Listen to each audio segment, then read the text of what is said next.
Oh, we're rolling. Hey, we're back. Hi. Ooh, I got glare right in my glasses. Yeah, welcome back. Still not back to my little corner of the world, but Oh, I'm so sorry, baby. I'm so sorry this happened to you. it's okay. I'm still having fun. We're having good times. Today we're gonna talk. Mostly, I'm gonna talk because it's all about me. About post-op, the diet. The diet was one of the things, and the vitamins that I started taking, and I take now, not for much longer, and meds that they put me on. You haven't said yet. I'm so proud of you. Didn't I just say the meds? I don't know. Well, you're doing good. Ugh, now you've got me all self-conscious. Oh. I'm an lover. I'm sorry, it just happens. That sounds bad. I just wanted to share this with everyone. Look after yourself. Good words to live by. Especially after you had the operation. Look after yourself. Yes. Yes. So, sadly, I said it.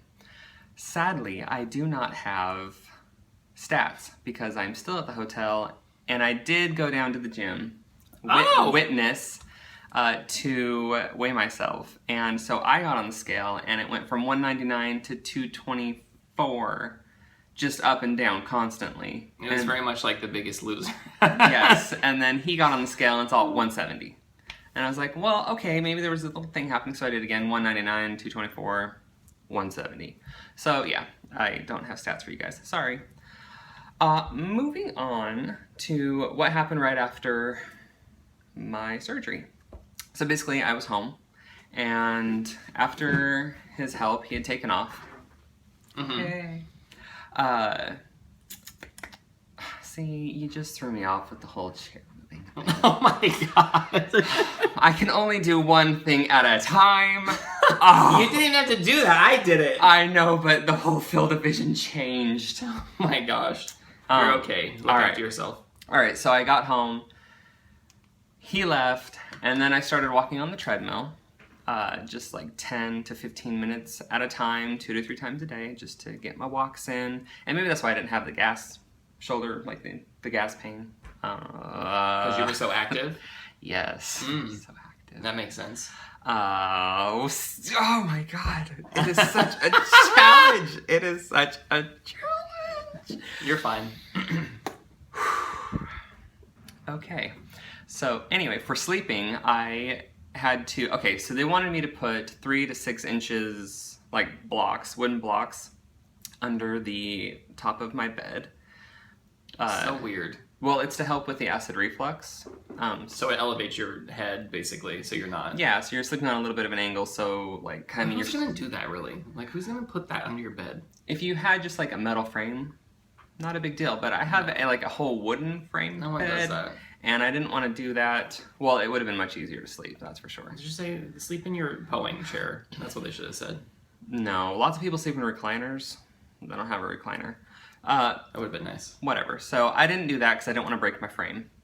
So I grabbed a cushion off of my sofa, put it against the headboard, placed some pillows around it, and I basically slept sitting up for about a month.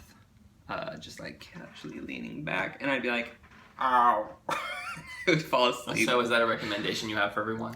Actually, yes. The first 2 days, maybe. I mean, if you can't do something easier or more comfortable for you, whatever. But the first maybe 2-3 nights, it was not easy falling asleep because I don't like sleeping on my back. But afterwards, it was the most comfortable thing ever. Okay. I would lie there and like, I'm gonna read. And then I'd go to bed. I mean, I could take like a 2-hour nap and still sleep completely through the entire night. So, very comfortable. You just have to get used to it. And then as like a month went by, I took the sofa cushion off. And then maybe like 2 weeks later, I took one of the pillows away. And then now I sleep on just like 2 pillows. But I have thin pillows because I don't like thick ones because it hurts my neck. I'm very delicate. So there's that. So the post-op diet. I followed it to a T because I was paranoid of hurting myself. As you should too. I started off the first 2 weeks was a liquid diet. I don't know why I keep looking at you like, yes. So the liquid diet for me was the easiest. I can understand for the people that had to be on a liquid diet pre-op, it was probably hell, because doing that for a month, I would just go insane. But I'm one of those people that don't like to, well, neither of us really like to decide what to eat, and it's like we're hungry, we don't know what we want. But since I was limited to liquids, it wasn't that big of a deal. So I went out and bought a bunch of boxed organic soups with no chunks in them. It had to be a smooth soup, and I tried to keep the sugar content pretty low. I was not worried about calories or carbs or any of that stuff because you can only take in so much anyway. And why'd you keep the sugar low, Kimball? Because you were worried about dumping syndrome. Dumping syndrome. Which doesn't happen often with sleeve patients. Dumping syndrome. That's a good name. It's rare. And I'm pretty sure it's not going to happen to me because I have tested the waters, so to speak, and nothing has happened. So to speak. And yeah, dumping syndrome is when basically the sugar or high-fat foods like dump into your system very quickly, and it gives you a very fast heart rate. You sweat. It lasts for about half hour, 45 minutes. You are on the toilet for that time. It's not harmful, but it is a little scary, and it's very uncomfortable. So if you have dumping syndrome, I feel so bad for you, and I am sorry. So yes, back to the soups. So I would keep them thin. I would drink water, G2 Gatorade, protein shakes. If the soup was too thick, I would add chicken stock. And my favorite soup was potato leek with chicken stock added to it. And then as I got closer to the end of the 2 weeks, I would progressively stop thinning out the soups so my stomach could get used to thicker. Ooh, smart. I know. Always thinking. Smart. I like that. So for like the last 2 or 3 days, I would have just the potato leek soup full, or I would add, like if it was a thinner soup, I would add Greek yogurt or sour cream, just to kind of thicken it up and give it a little kick. Yeah. So then that leads us into pureed foods, and I was like, this is gonna be a breeze. I'm just gonna go stock up on baby food. Don't do that unless you like baby food. Which you don't, just so you know, you don't really like it. Oh my god. You think you do. Like you walk by, you're like, I love gravy and turkey dinner. Yeah, I was baby food. I was like, this is the easiest thing. Like, you don't like it. There it is. I just ate it out of a single serving. Oh my god. No, it's gross. I still have a cupboard full of baby food. That'll go great with the 4 children we're supposed to have according to the psychic in LA. No. So what I did for my pureed thing was adult food. Plus I got like chunky soups, like really chunky soups. And I would put them in the food processor and just kind of whir them up a little bit. Word of the day. I was gonna Werther's. In every grandma's bag. Yeah, and my mom's. Okay. I guess she's a grandma now. Whatever. She's definitely a grandma. Yeah. So, see, train of thought just everywhere. Yes, I would do that. So it would be very thick soups. I would also take boiled chicken or canned chicken, but I just boiled it because I'm lazy. Because I would just take it right from the freezer, throw it in the boiler, or boiling water, let it cool, throw it in there, whir it up with some. What'd you whir it up with? Some just mayonnaise and salt and pepper, and that was what I really liked, but obviously you could add whatever you want, so it's like a very basic chicken salad. And I would do it less and less processed as it got closer to the next time. And also I'd do it with tuna, and geez, was there anything else? Oh, I would have, well, okay, I had one Jell-O. I realized I really don't like Jell-O. I also, one of my favorite things to have was like a snack, which was, I would have Faye 2% Greek yogurt, and put, help me out here. Okay, so I bought the little ones. Can't help you because I have no idea what you ate. So they were little ones. I would take half of that. I would mix in, I would put like a squirt of sugar-free vanilla Torani syrup, and like 2 tablespoons of PB2. And if it was still too thick, I would add a little milk, and I would thin that out, and it would be like a peanut butter mousse. So that was really good. I am gonna slap these so hard. And that was one of my favorite snacks. High in protein, and I love peanut butter. If you like peanut butter, I suggest you give it a try. Let's see. So then after pureed foods, we go on to... Oh, and also the puree thing, I'd also do like barbecue chicken. That was really good. Sometimes I melt cheese on it just to get some extra yummy stuff in there. What was that? Yummy. Yes. Some extra Yes. yummy. If you want some extra yummy. Sorry, go on after you. Just let me say that. Okay. My hands are cold. They've been cold lately, which I think... Well, I'll get to that later. Oh, So yeah, don't talk about that yet. Don't talk about secrets. that. Things to look forward to. So soft foods. So weeks, 5 and 6, I was on soft foods, and everyone was like, "Oh my god, cheese!" Like everyone was excited to eat cheese, and I was too. Oprah was the most excited. Oh my god. So that's when I started having eggs for breakfast with cheese, and then I started incorporating like sautéed mushrooms. I would have, I don't know, I was really pretty boring with my food because I knew it wasn't gonna last forever. So I was just like, I'll eat the few things that I like. Like I stuck with the tuna salad thing. I started having Quest bars because they kind of turn to mush in your mouth. Now I really, really like Quest bars, except for like 4 flavors I just think are just atrocious. Why don't we talk about those real quick? Which flavors do you recommend to people of Quest bars? Because that's going to be on a review episode of Oh, Quest well, bars. you know what? More things to look forward to. There's a whole episode dedicated to Quest bars. Well, it's more like reviews of things that I like. Oh, I know, God, God. you are always just... vlogging, the world of vlogging. Yeah, everyone. Vlogging. And string cheese. Basically anything that's soft, whatever. So then after week 6, it was kind of like, you can eat whatever you want, just don't eat like steaks and pork chops and whatnot, which is fine because I don't like steaks and pork chops. Well, pork chops are okay. So I slowly started introducing foods one at a time, and I would take a small bite, wait 30 seconds to a minute just to see if I was gonna, but I never did. There hasn't been any food, I don't think, that has bothered me. Not really. Lucky. But there are foods that I have not eaten too. Like I will not eat pasta, I will not eat rice, I will not eat bread. And you should not either, technically. Yeah, it's not good for it's just wasted calories. Don't do it! But you know what? And I did ask my nutritionist why. Was it because it's empty nutrition, like there's no nutrition value to it? It's because you need to look after yourself, everyone. Look after yourself. Sorry, go on. So I was like, is it because of the empty nutritional value, or is it because it's gonna like expand and hurt my stomach and cause me pain? She said a little of both, mostly the empty nutrition. She said definitely stay away from pasta because it's gonna Doctors always say both. Like when you give them 2 options, you're like, is it because of this or is it because of this? They're like, it's a little bit of everything. Yeah, but at That's the how same it is. and I mean there's so many like alternatives to like all these things that you're not supposed like you could have shirataki noodles if you prepare them right, they taste and smell good. You can also have like the veggie noodles. You can have the cauliflower rice, the broccoli rice. There's a way to make like keto bread if you really want to have bread. Whatever. There's ways around it. I haven't craved it and I don't want it. But I'm not gonna lie, I did have like chicken nuggets. Breaded chicken nuggets. I know, look out! Jesus. But it was a thin coat. We were driving around. I was hungry. It's okay, you needed that. You needed that.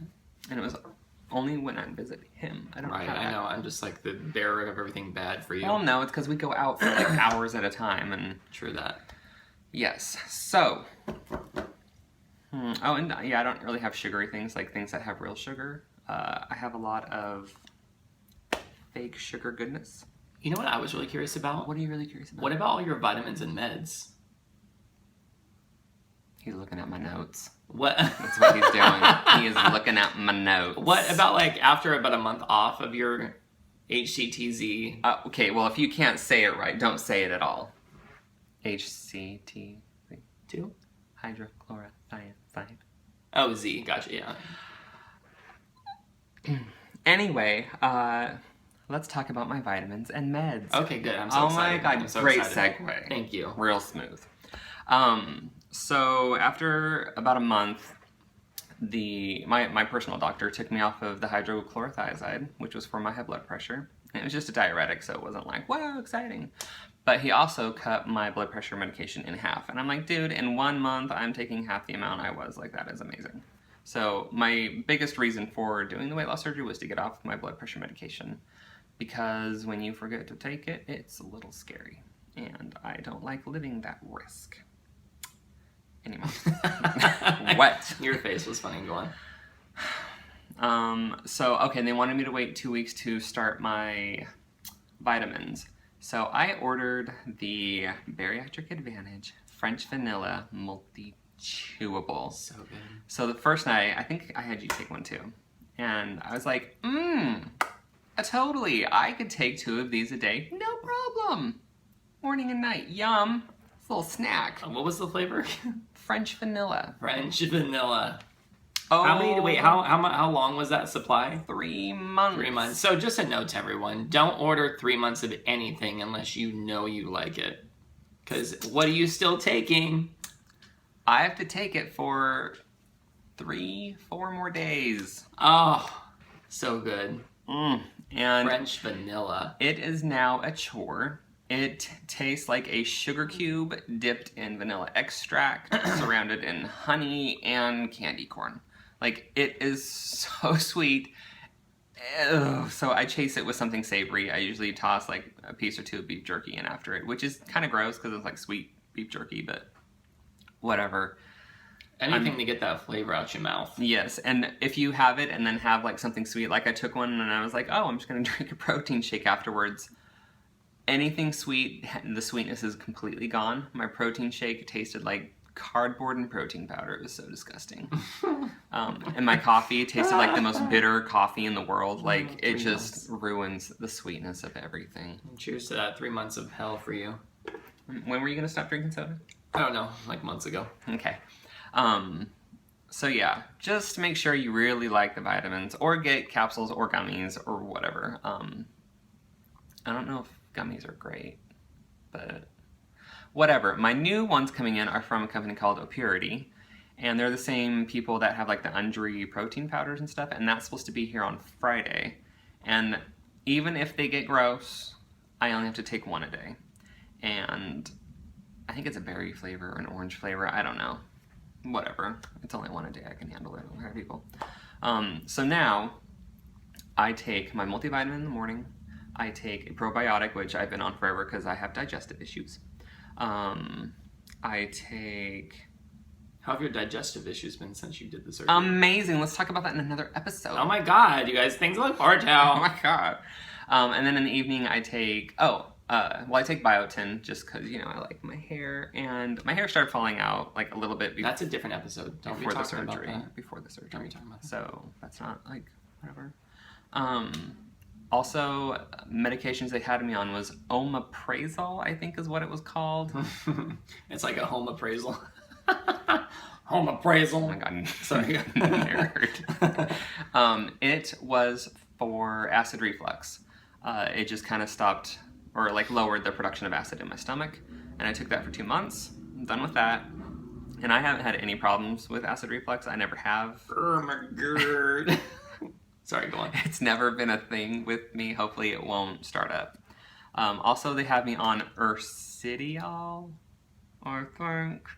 And that's for the prevention of the formation of gallstones. So I'm only on that for like 2 months. So that's almost gone. I think I have like 3 weeks left of that. So after everything is said and done, I'll be taking a probiotic, a multivitamin, biotin, and then I'm getting blood work done like in a month. And we'll see where I'm at to maybe adjust any vitamins and update that whole thing. I wonder if they'll be able to find your veins now. Well, sometimes they pop out on my hands. Until a needle gets near them and they're like... I know. And there's not going to be... I don't know. They did find one in my arm and I was very impressed. Either way, we'll find out. Let's see. I think that's pretty much it for... that. Oh my gosh, good job, Kimball. You got through that in less than 20 minutes. It's only been 19 minutes and 15 seconds. Food and meds. I know, my god, I'm such a big fat liar. When I started this whole thing, I was like, I'm gonna keep my videos like 10, at the most 15, and then I get here with him, and it's just like, blah, blah, blah, chat about it. I'm sorry, I was trying to be very quiet this time. You did a really good job. Thank you. It was very difficult.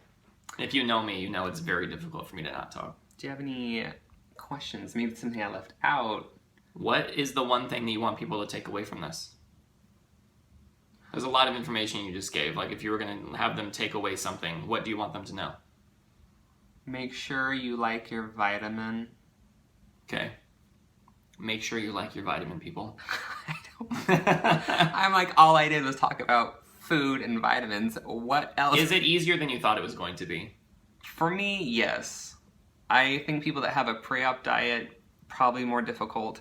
But I mean, I don't know, dude. Like, oh, I could talk about the first maybe 3 weeks, I felt hungry constantly. And I was drinking like 14-ounce like things of soup over a period of an hour. And then like liquids. I mean, I was constantly taking in liquids. The minute you started taking in solid foods, though, it changed, right? Yes. I asked my doctor about it, and she was like, well, it's because your stomach is swollen, so it has the hungry feeling. And I was like, dude, I thought I was going to be getting rid of that feeling. Like, I don't want to be hungry. But I constantly felt hungry, so I was constantly taking in liquids. But as the diet progressed and my stomach healed, I think about 6 weeks to 2 months is kind of when it's pretty not swollen. Is when the swollen is. Oh my goodness gracious. Oh my god. Whew. About 6 weeks to 2 months is about when the swelling goes down and you lose the hunger. The Hunger Games are over. So I do kind of feel hungry every now and then, but it's like if I wait like 10 minutes, it's completely gone and it doesn't come back unless I eat, and then it will happen again. But it's not like, oh God, I'm so hungry, like I need to eat right now. It just... So it's been very easy for you since you've had the surgery to not have to think about like what you're going to eat because you have like fixed things you're going to eat. Yeah. Pick the right vitamins. And what else? Anything else? Get your trace minerals. Cool. What's the next video about?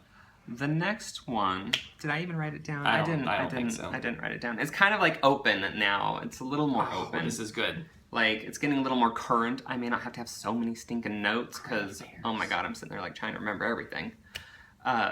We can talk about life after surgery, like how things have changed for me. Clothes shopping. I can talk about NSVs, which are non-scale victories. We can talk about... relationships, how it affects relationships. Eating in front of other how people. It affected our relationship. I can't speak for other people's because... Oh, yeah, I just watched this thing. I think it was... Who was it that was talking about... Oh, Short Sleeved Tea did a little thing about... with her husband about relationships, and she like kind of checked a bunch of websites and whatnot and found that the divorce rate after 2 to 3 years when somebody has a weight loss surgery is like 70 to 80%. That's sad. Oh, what the hell? That's bad. So yeah, think about that. But I can see why. There's a lot of reasons, a lot of factors that would like. Yeah, wow, like we're gonna help people. Make sense of that. Also, we could talk about hair loss. Mm-hmm. God, oh my God, so many fun things to talk about. I know. Yeah, I think next time we can talk about why I'm so pink. We don't know. We can talk about getting That's cold. not new though. Like you've always been pink. Yeah. We can talk about getting cold after surgery. Okay. Or I could just tell you right now. Do you want to know? Yeah, they want to know. Okay, so I've read 3 different things. One was from a regular Joe, just like you and me. Unless you're a doctor, then that doesn't count. They were talking about because you're losing weight so quickly that the temperature affects you. Just block you out all the time. Okay. That the temperature affects you differently, so you get colder fast. And then somebody else, regular Joe, like you and me, said that there's like this thin subcutaneous little layer of fat just under your skin, and that's gone, and now you're just colder faster. And I was like, well, that seems really weird. Because really it's just cold in my hands. I'm not like cold all over. So then I found a doctor talking about it. And this one, to me, I just hope is right. I don't know if any of these are correct. But he said it's your metabolism resetting. Ooh! Wow. But that's good, because that's like, when your metabolism is resetting, you're going to start losing weight. So that happened for the first like week and a half to 2 weeks. My fingers were really cold like the entire time. And I kind of been losing weight pretty slow, like 1 to 3 pounds a week that I know of. I don't know as of late. but my fingers are getting cold again. Ooh. And in the weeks where you weren't losing weight, what was happening? I was so warm and cozy. And did you lose inches? Yeah, I talked about that, how like when my pounds stop coming off fast, my inches come off fast, and it just goes back and forth. It's like, lose the weight, tighten up, lose the weight, tighten up. So what was your pant size before you started? 42! What is it now? Right, I'm just now fitting into 36s. That's pretty impressive. Yeah, for and 3 months. 3 months, yeah. Good job. Yeah. High five. Buddy. Thanks! I work hard to deserve it. All right, should we wrap this up? It's 25 minutes. Yeah, well, you're going to take out like 4 minutes of ums and uhs and No, you did really good with the ums. We don't even need to edit this now. We can save like a whole hour and a half. It'll be great. Okay. You should thank everyone for watching, and then tell them to subscribe. I was going to get there. I just didn't know if you were going to say anything. No, more. I'm good. Going. Hey guys, thank you for watching, and you know, if you liked what you saw, maybe you want to subscribe. I think it's over there. Wherever. You know where it is. The button that says you know subscribe. where the subscribe button is. You know, and then you can catch more of this ridiculousness. And I promise I won't have as many notes. It'll be far more entertaining, and I won't be doing this so much. Now they're going to be good. I mean, they were great all along. Whatevs. I'll press the button. Bye! Bye!